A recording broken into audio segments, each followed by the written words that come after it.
What's going on, everybody? I am back. So we got courtside number 2 up. I was waiting just for this moment. Courtside number 2, next gen gameplay.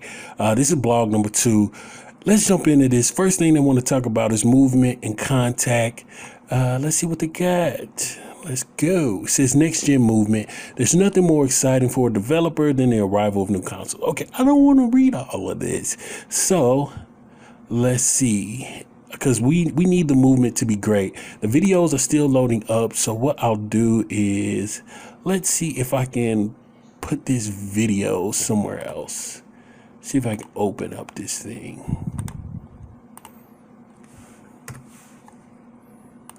Come on. Run the vid.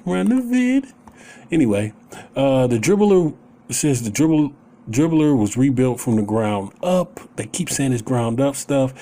The difference is night and day. We retained the concept of dribble styles that we introduced a couple years ago, but otherwise everything was scrapped and re-architected, bringing a completely different feel. And I hope that's real. We'll see. I didn't like 21 dribbling, to be honest.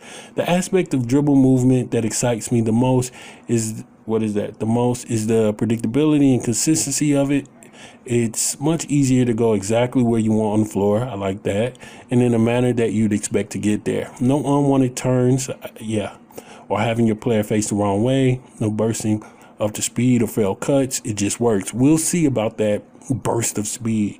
And because it's built using the same engine as the Pro Stick dribble move system, movement and moves work cohesively together. Player speeds are more accurate to real life. The sense of weight feels more realistic. It's a complete package. I don't think I can overstate how much it's elevated my enjoyment of playing the game. Okay, let me make sure I'm still recording. Okay, I am. All right, so the video hasn't loaded up yet. Oh, it loaded a little bit, huh? All right, well, we're not gonna loop this at all. How do I do this? I don't want to loop it. Okay, I don't even want to play it on there. So we'll come back and I'll see if the video loads up over here. Which it doesn't seem to have loaded.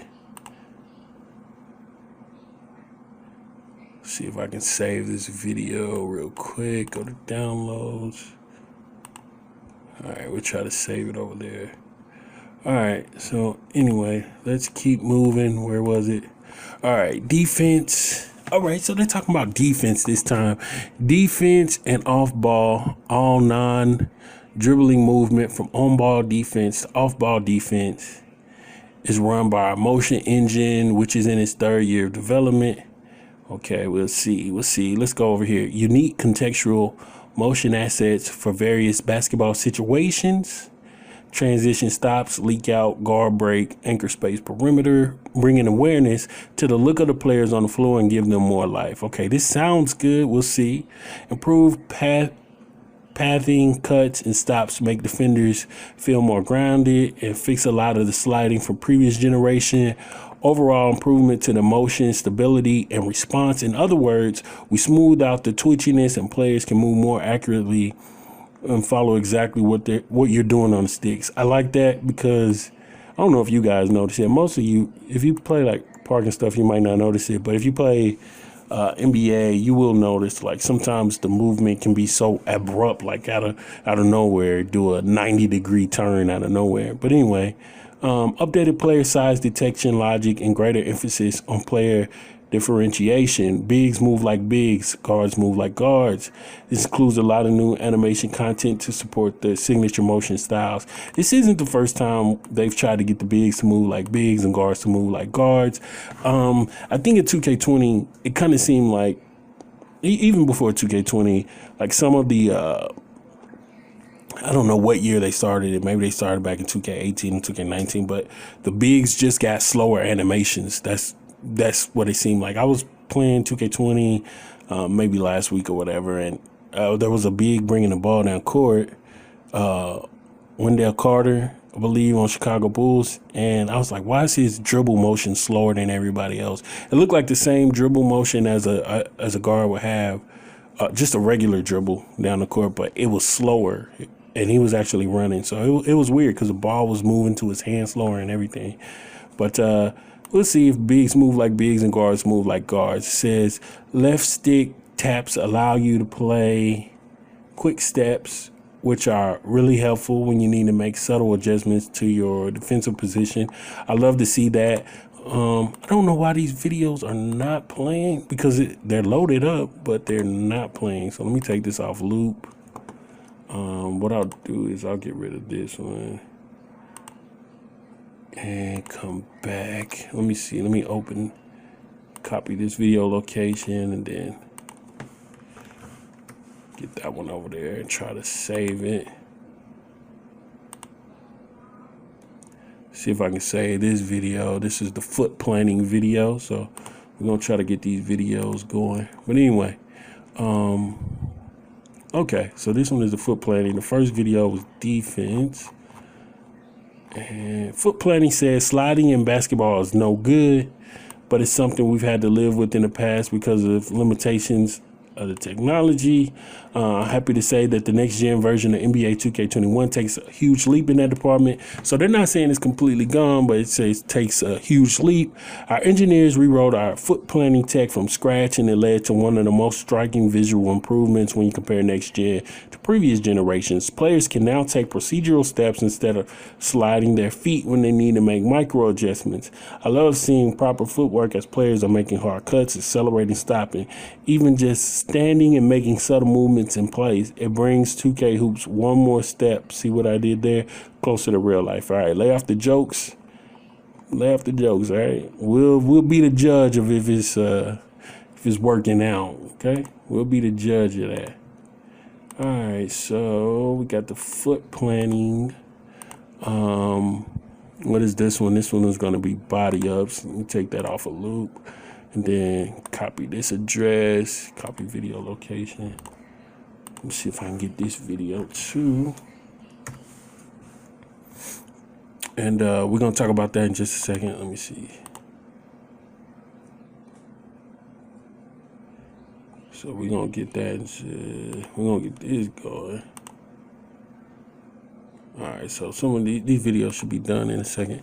All right, body ups. That's our internal name for all the interaction between the ball handler and defender. So that's like when they're having those collisions or whatever. I don't want to say collisions, but you guys know what it is. It's always a tricky balance to try and accurately model the cat and mouse game between offense and defense. Our goal with body ups is to highlight the improvements we were able to make, both dribbling and defensive movement. To that end, it meant less can animations, doing a better job of respecting user control. I think the next gen version of 2K21 strikes a great balance between rewarding and taking proper driving angles and respecting contact. Attempting to drive headfirst directly into the defender will stop them in their tracks, lead to charges, or force pickups. When ball handlers get to the hip of the defender, but the defender matches well, it will lead to more realistic rides that neither player will feel stuck in. And on the other extreme, slow-footed or slow-to-react defenders will be punished with blow-bys, and if they try to force the contact too late, might get hit with a blocking foul. Strong ball handlers can also hard stop out of a ride and crab defenders more effectively, so it's not always about speed when trying to probe into the paint.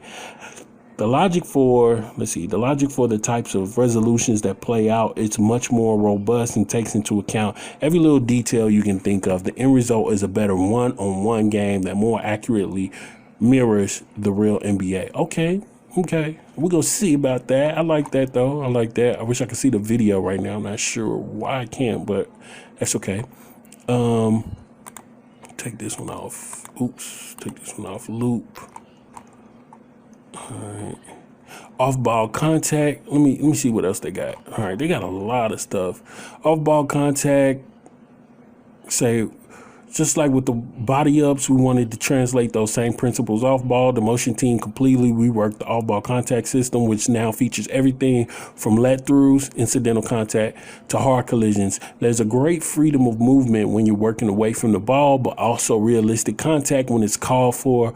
All that with no snatching or sliding. My favorite aspect of these collisions can be seen in the new screen interactions. Gone are the vacuum screens that have plagued basketball games in the past, where defenders will get pulled into a screen pre-collision and run in a direction they weren't asking for. You can reject screens appropriately, go over, under, and die on the screen if you have a weak defender. Okay. It all looks great, but more importantly, feels great for both offense and defense to get the outcomes that make sense in such an important aspect of team basketball. Okay. I'm not seeing these videos though. They're not coming up for me. Last time there was an issue with me watching the videos on this page also, so we'll see. Not really sure what's going on, but I'm gonna get the videos. Don't worry. One of the biggest challenges we face, so this one is Impact Engine, is defense. And on offense and defense contact in the paint. As you can tell with the next gen, we really stress the importance of respecting user control and not warping defenders into place for the sake of game balance. But it's vital to be able to have reliable contact, especially for protecting the basket in order to prevent bloated points in the paint. For next gen, we developed a new in-air contact shot system that we internally call the Impact Engine. The goal was to completely remove the snatching that we been using in the past games and resolve collisions on the fly as players hit each other midair. The Impact Engine next-gen console power gives us the flexibility to do just that by creating reliable contact when players are in flight. We no longer have to take control of defenders while they're on the ground and pull them into place just to force certain outcomes. This will be most notable for paint defenders as they have the freedom to maneuver their players into position and make play on the ball themselves rather than the game dictating what happens based on whatever animations triggered. To further aid paint defense, the logic that goes into block targeting was improved, and we're using IK more heavily now to get the hand to track the ball as well as minimize clipping. One of the main beneficiaries of the new engine is that we now have contact alley-oop and put back dunks for the first time in 2K. Which looks sick and feel rewarding when you can pull them off. Okay. We'll be the judge of all of that. We'll be the judge. I wish I could see these videos. I'm going to get them now. Hold on. I mean, they talk about some on-ground contact, but they say PS5 trigger effect. What's up with that? They got features just for PS5? Let's see. Something that always excites us as developers is the introduction of new hardware and features that come a long way along with new consoles. When we first heard about PS5's adopted triggers, haptic feedback, we immediately began brainstorming ways to use them to enhance the gameplay experience. As soon as we got our hands on the dev kits, our lead engineer experimented with several different prototypes to figure out what made the most sense for a basketball game. For the adaptive triggers, we opted to use them to convey energy fatigue. Okay, what is this? As you move around the court, you will feel more and more resistance on the sprint trigger. Oh my. As your player's energy drains. I like that. We also use adaptive resistance in the post game. Strong post players will feel very little resistance on L2 when backing down weaker opponents, but you'll have to use more force to pull L2 when it's the other way around. It's very interesting to play with. It helps immerse you into the experience of actually being on a basketball court. I like that.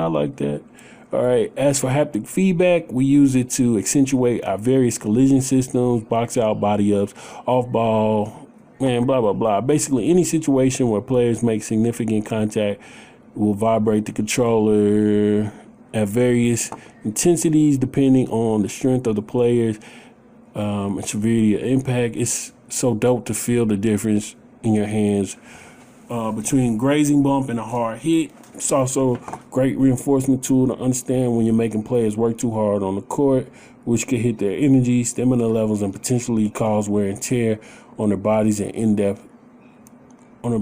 our in-depth injury system. There's so much more that happened on the engineering front to raise the bar in building 2K21 Next Gen Tech, but these are the main ones I wanted to bring to your attention today. New technology is always exciting. I love seeing how advancements in the hardware lead to advancements in the software, which then birth new gameplay features and push the genre forward. Make sure to check out next week's final gameplay courtside report as I reveal details about player builds, badges, takeover and improvements to AI. Okay, so that okay.